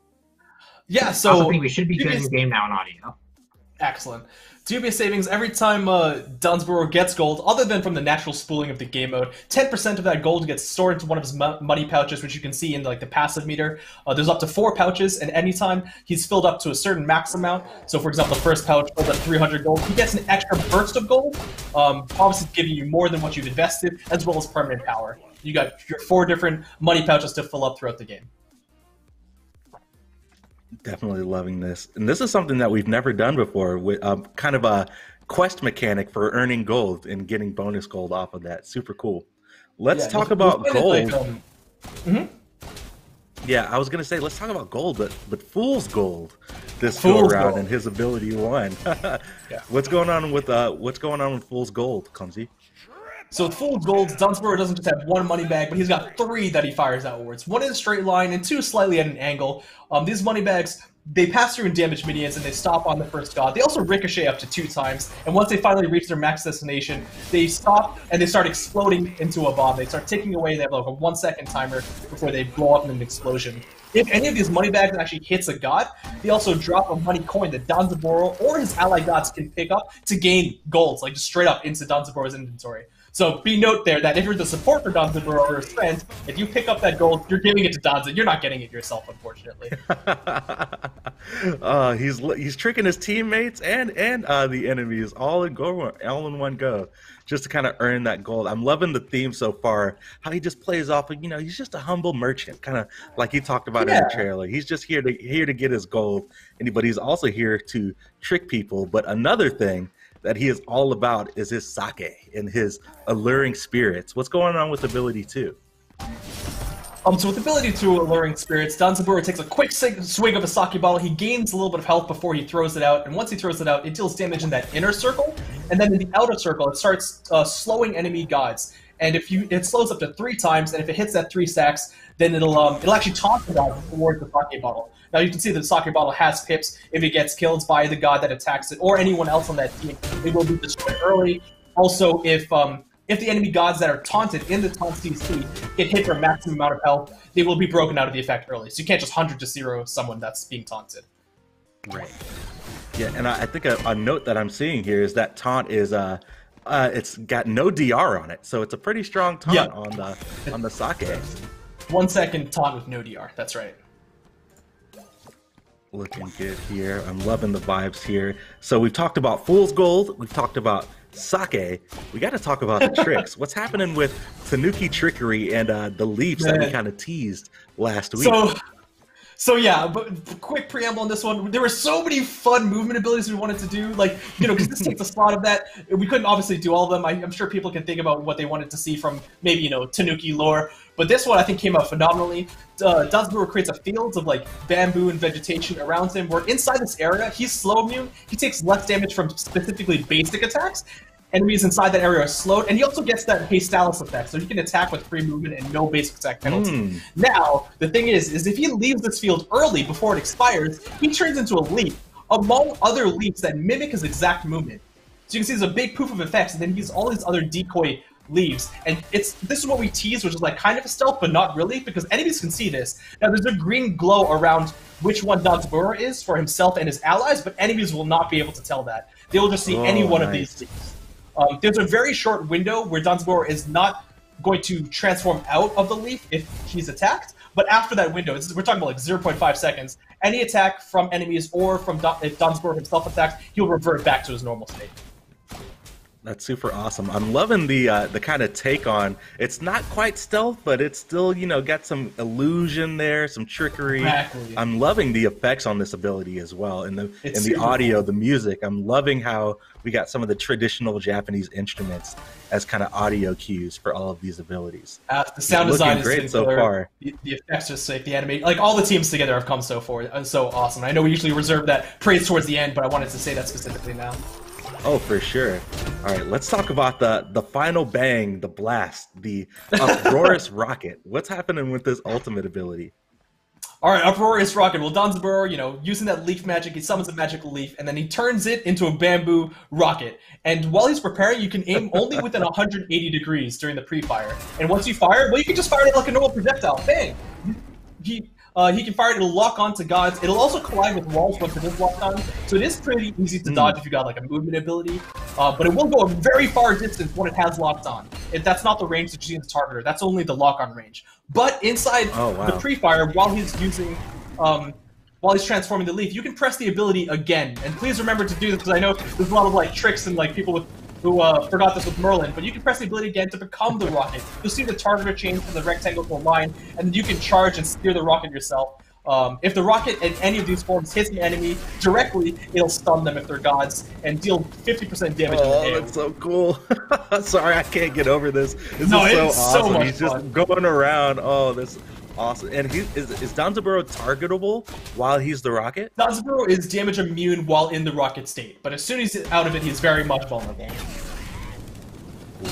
This is definitely awesome. I can't wait to just like fire this in duo lane and like go all the way to red buff and engage in a fighter or engage that's happening. It goes pretty fast. It goes pretty far, and I know we're gonna get into like his playstyle and stuff in a minute. But I want to let people be aware that this ability, while it looks strong on paper, it's very easy to dodge and get away from. The rocket in either the projectile form or if he's charging can collide with walls and can be body blocked, right? And it's a full 1.5 second pre-fire time. So if you want to gank him, he's actually pretty susceptible to ganks. You just body block the rocket and he's not going anywhere. So when you're Danzaburou, be very careful when you're using this ability. It's not the easiest to use in the middle of combat. And especially in the jungle, where you're probably not going to get the lock on. You might need to use this offensively in late game team fights. For sure. Well, yeah, you kind of touched on it a little bit, but how are you guys feeling about his playstyle? I know in the closer look we said, traditional hunter in the dual lane maybe can flex in the mid, but other than that, where do you guys think that he's going to land, and how are you building him? How are you playing him? Ooh, that's an important one. I think he is definitely a traditional hunter. I think he'll be best played in the ADC alongside other supports. If he's got a strong aggressive support with him, he actually dominates pretty well in the early game. Late game, with his deployable-based nature, it's a little bit hard to pull off some of his abilities, especially his ultimate in the jungle. But, I mean, you're a hunter, so you just hit that left clicks, and if you've got a good build, then he'll definitely be shredding enemies. And so, speaking about builds, like you said, while we know that the bow builds and the attack speed build is extremely meta, and it does work well on hunters, including Danzaburou, we have found a lot of success going Transcendence and high power on his abilities. So definitely give that a try. Maybe flex him and add Lance's bow. But I mean, Season 8's coming up soon, so I'm sure that'll shake things up. I know, right? Definitely looking forward to it. Well, this is the final god of season 7, and we've kind of gone through all of his kit and kind of some playstyle recommendations. Did you guys have anything else that you wanted to say about Danzaburou before we start looking at his recolors? I think the biggest thing for me is just like playing this, like that 3 ability. The amount of times we have just hard juked and confused the entire playtest has been really high. You can do some really clever, flashy stuff with this. It's really cool. My favorite ability. Yeah. Pon has definitely done some really fun stuff with this one, because like he'll 5-head this one, right? He'll use this one. He'll definitely look at the leaves and where they're going and aim it towards a place where he wants enemies to think he's going, rather than just focusing on where he is. Because if you're playing and you're just playing as the leaf and you just hug the wall, the players know it's going to be you, but you got to pretend to be the other decoys. That's the next level. Right? Yeah. I'm definitely looking forward to seeing some 200 IQ plays with the Leafs coming up. All right, well, that's a wrap for Danzaburou, but let's go ahead and start looking at some of the recolors that we've got for him coming up. You've got Bake Tanuki Danzaburou coming up first. This is the standard recolor that you'll be able to get with, gems in favor. I love the reds, and this card art is awesome. I love the rice ball with the winky face and the "oh no, you're gonna eat me." I actually haven't seen this one. This one's amazing. Yeah, this is great, and I believe we'll be able to see just a turnaround video and also be able to listen to the voice pack. So let's go ahead and take a listen. 俺はダンザブロー、かかってこい! What? Are your subtitles not turned on? So much character. I'm loving this. And also, we noted in the closer look that we did get a Japanese voice actor that's currently living in Japan, and it just comes off super great. Sorry, go ahead, Clumsy. No, I was going to say, he's a native Japanese voice actor. Dai Tabuchi, I believe his name. He did a fantastic job, and we love the sound and the character that he brought to Danzaburou. Definitely. Well, let's go ahead and take a look at Ascended Danzaburou. This is your 2020 Season Pass recolor. If you've picked up that pass, this card art is so great. Sorry, that just caught me off guard, but you'll get this limited recolor, and this card art is really, really great. If you guys are into Japanese yokai at all, you'll probably see some familiar faces in the background of all the different yokai. A lot of frog in front in the background. Yep, the frog in front. I think the first time we saw this card art, we looked at it for like 10 minutes, and then we kept realizing, oh man, there's a whole other thing there. Oh, there's another thing over there. Like it's just chock full of stuff. So cool. I know there's so much going on. And Danzaburou just on top with the sake, just leading the charge in the parade procession. This one is so good. But we've got another voice line to share with you guys. Let's go ahead and take a listen. Yada, yada. Really going to make me get up and have to fight, huh? Mendokusai. So great. I just love his personality. Easygoing. Why am I even here? But I guess I'll hang out for a little bit.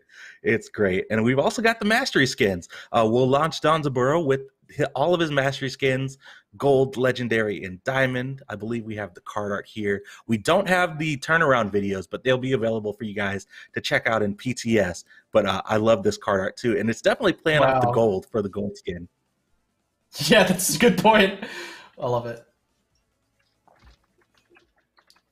This one is looking great. Well, that is a wrap for Danzaburou, but that is not the end of the show. We still have a ton of stuff to go over. So I want to kick things off, and let's start talking about the new event that's coming out in SMITE in 7/12, the SMITE Friends event.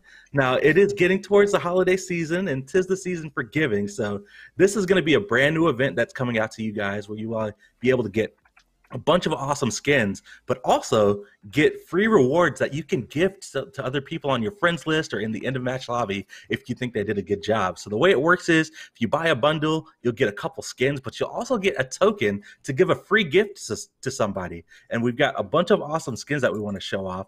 And we're going to kick things off with the bundle 1 that's coming out on December 15th with Molten Destroyer Cthulhu. I know it's been a long time coming. We made some changes to the schedule. A lot of people have been asking, when's the Cthulhu skin coming out? We are happy to show you guys that it is finally here. We're going to go in game a little bit later and show this off to you guys as well. But I'm loving the lava vibes. What do you think, Clumsy? This is spectacular. I know a lot of people were asking when the real Cthulhu skin's coming out. And I mean, I wanted to see it too. And this does it justice. This is awesome. Yeah, this is great, and I believe we'll have the turnaround video to show you guys some more detail on the model before we go in game. Let's go ahead and take a listen to the voice pack. I shall rain tectonic destruction upon our enemies. There we go. I'm loving the rocks, the deep oranges and reds, and I believe Pawn is just about ready to show us off in game here. Yep. There we go. I just cannot get over how crazy Cthulhu's model is, and the effects are awesome. I'm loving the flames. This is sick. So I mean, when you're playing this skin, you just gotta go full damage, right? Because this guy's just gonna burn you Oh, apart. for sure, right? Yeah. You got to bring the heat. There you go. Ooh, yeah, this is looking so cool. Oh man! Oh my goodness! And the ultimate, that is sick. Oh, straight out of a lava. volcano. That feels so cool. Those abilities. Definitely loving all the effects and stuff on this one. The details on like the lava on the ultimate one are crazy. That's what I was thinking. That looks so cool. The trails. I know, right? Well, this is Molten Destroyer Cthulhu headed you guys' way in the Smite Friends event, but we've also got another skin in this bundle, Danzaburou. And no, I just didn't say his name twice. I said the name of the skin because he is definitely a Don. Look at this man suited up and booted up, ready to do a heist. This is crazy. And we don't normally ship gods and skins in the same patch, but like I said earlier, we made some updates to the schedule, and we were able to do it for this one. And I am super excited about it. This one looks great, and I can't wait to check out the model. What do you think, Pon? Oh my gosh! The first person to guess what the actual leaf is in the skin instead gets a cookie. Yeah, it's so. We'll good. be looking All the at effects chat. of this skin are so good. I know. Let's go ahead and take a listen to the voice pack before we go in game and check it out. New York has never seen a more villainous mobster. Show some respect. Oh, this is so great. And I cannot wait for this skin and the Kuzenbo skin duo lane to pop off. This is just so great. Let's go ahead and take a look at it in game. Pawn is ready. Oh, this one looks so dope. Got the basic attacks, the tiny little rockets, the money bags. Yep. This is great. Got the coin there. Coin. Some things are obviously still work in progress. Like I know we're missing some sounds, but that'll be in for you soon. For sure.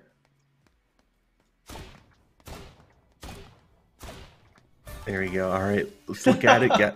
Oh man, I love the checkered floor. Yeah. Oh, the money, the dollar bills. Dollar bills, yo.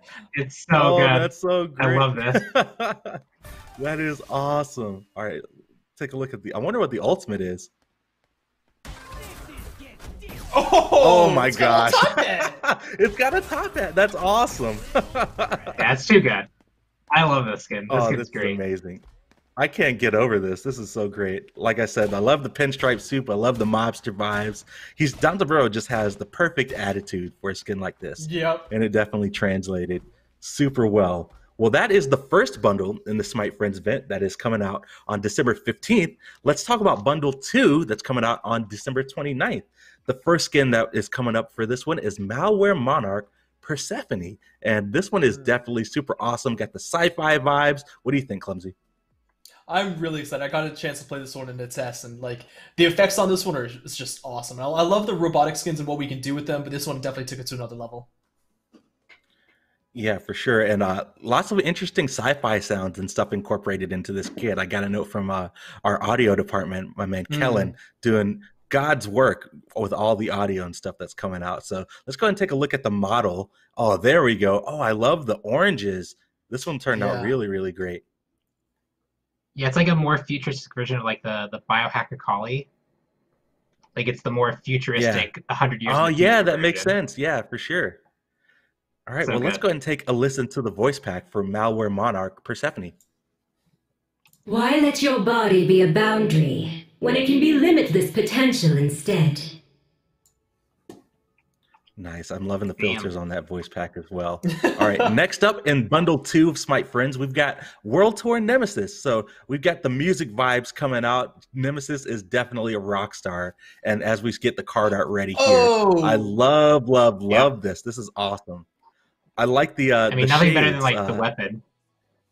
Yeah, that's awesome. It's like that the guitar going, the sharp edges, the shutter shades. are awesome. And I believe we'll have the model turn around here to show off, but the details in the outfit and the card definitely look sick. And I'm loving the wings, got the translucent effects going on. This one's great. What do you think? I mean, just swinging around that guitar, right, as a weapon, that's just the coolest like thing ever. I wonder what it's gonna look like when you use like the Final Judgment. Oh yeah, that makes sense. I'm definitely looking forward to that one. Let's go ahead and take a listen to the voice pack for World Tour Nemesis. Who's ready to rock and roll? I am definitely ready to rock and roll whenever this skin comes out. This one is looking super cool. And the last bundle in Smite Friends that we want to show off, we've got Zero Gravity Nike. This one's actually going to be available on January 12th. And Nike is definitely taking the victory to outer space. Ooh. And she's got the spacesuit going. Clumsy, what do you think? She's got the little space cat ears too. It's adorable. This is going to be looking awesome while smashing her foes. I like that a lot. Yeah, this one's sick. I love the weapon. She definitely has like a... probably... Oh my! It's got a little cat face on it. Oh yeah, that is great. That is now. Amazing. Yeah. Oh, I love there's a few cat things on there. Yeah. And her personality is kind of like that of like a zero gravity champion brawler. Oh, it's really fun. I love this. That's so cool. That's amazing. Well, let's go ahead and take a listen to the voice pack for Zero Gravity Nike. Get ready, everyone. The 3x Zero Gravity champion is ready for another belt. That's amazing. The three time. Let's get it.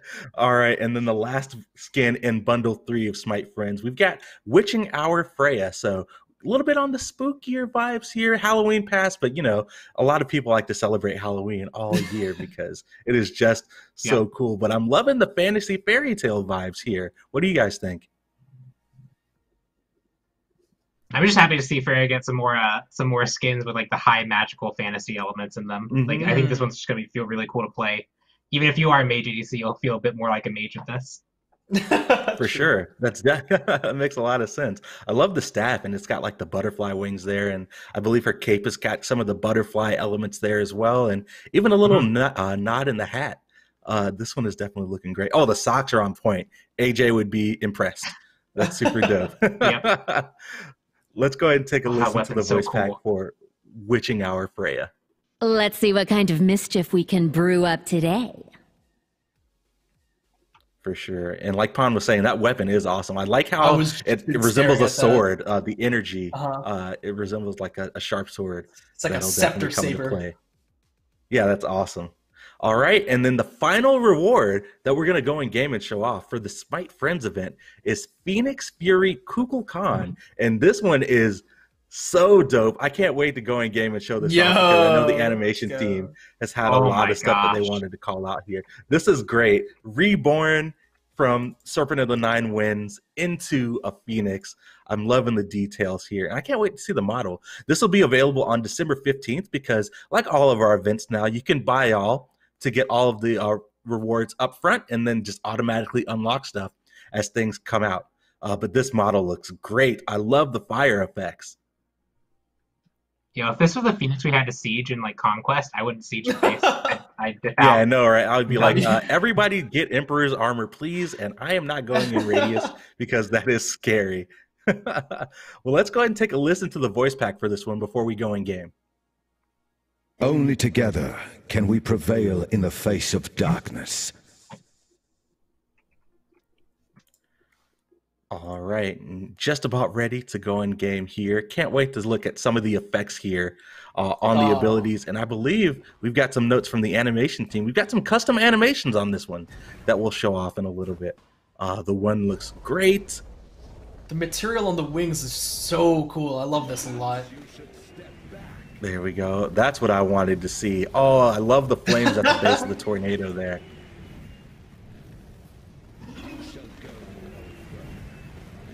That looks so sick. All right, ultimate ability here. Oh, yeah.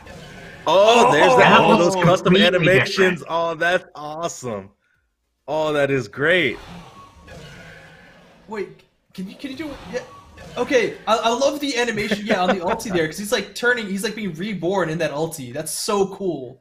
He's like kind of becomes a fiery egg for a moment. Oh, that's awesome. Right there. Hooking us up with the so slow-mo. cool. There we go. That's awesome. And I believe I've got a note here that this skin actually has a brand new recall animation. Let's see. Swoops. Oh, it fades. It like fades out. Oh, that's awesome. Nice. Oh yeah, I didn't catch that until the very end. That's awesome. And then also, this skin will have custom victory and defeat screens animations as well. Won't be able to show those off now because we're in game, but you guys can look forward to that when this update comes out. But this skin turned out absolutely amazing. It's the final reward in Smite Friends, like I said, and you guys can get this when the patch drops on December 15th. Awesome. Upon going through, showing off some of the abilities there one last time. All right, well, that wraps it up for the Smite Friends event.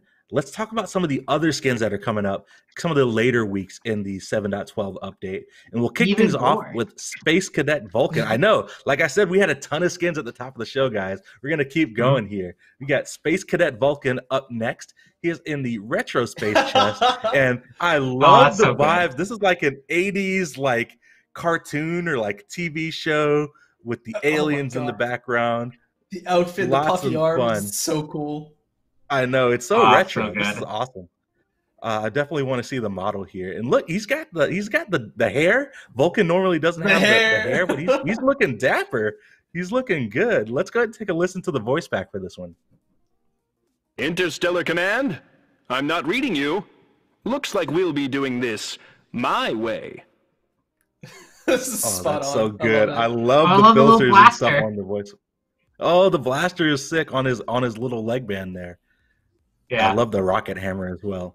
All right, next up, you guys know I love the mech skins. We got Living Alloy Jormungand, and you guys give me a hard time all the time, but you guys cannot say that this isn't dope. Like, look at this skin. This is so clean. Oh my god! Just like in the those poor knights are on horseback. Yeah, I know. Like, first of all, how did he even get there? What battlefield is this? This is crazy. What's going on? He traverses through time. He looks sick. This is crazy. Well, the world surfing through time and space. Oh, the model looks so crazy. Oh, that's awesome. This color scheme is like the light blue, orange, the lightning. This one turned out super dope, and this is my new favorite Jormungand skin. Auto equip whenever I play him. Let's go ahead and take a listen to the voice back for this one. World shall become their tomb, their ruin. Oh yeah, nice. Just what I like to hear. This one is looking so cool. I cannot wait to play with this one. And speaking of something else that I cannot wait for, we've got the Smite World Championships coming up January 4th through the 10th. Placement rounds, high-risk showcase, all of that jazz. So we've got a special reward that you guys will be able to earn for free just by watching the World Championships through our Twitch drops. We've got SWC Champion Chang'e, and this one is going to be available, like I said, as a Twitch drop during the World Championships. She's got a corgi here, and she is ready to get down for esports. So is that little corgi. This one turned out so great, and we're actually going to show this one off in game just because it's super cool. You guys will be able to earn it completely for free. We'll have more details on all of our Twitch drops that are going to be happening over the weekend in a few weeks as we get closer to the event, but we definitely wanted to give you guys an early look, and that corgi is so cute. Oh my I've got to goodness. assume it's not just the corgi speaking for Chang'e, right? Oh, for sure. Let's go ahead and take a listen to the voice pack before we go in game and show this off. Rez and I are so hyped! Let's get this W! Oh, that's awesome. I love how the dog's name is Rez. Yeah, that's awesome. There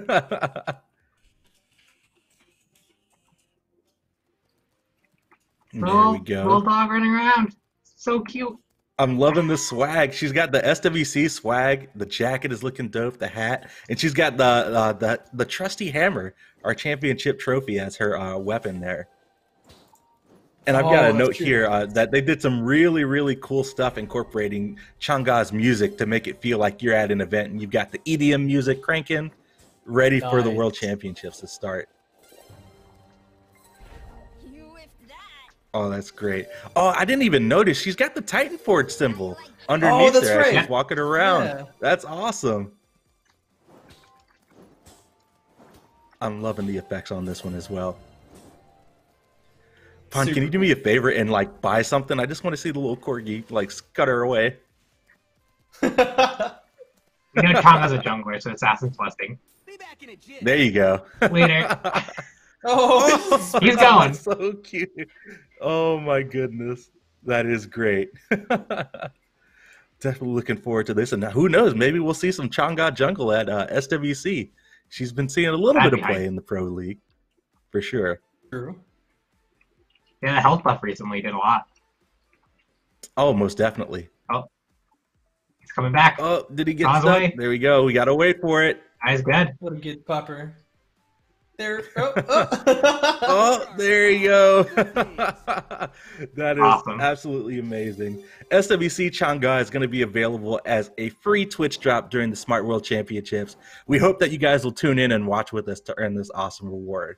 But we've got just a few more skins. Like I said, we've got a ton to show off before we close the show today, guys. We're going to start talking about some of the stuff that's coming up in the later half of the 7.12 update.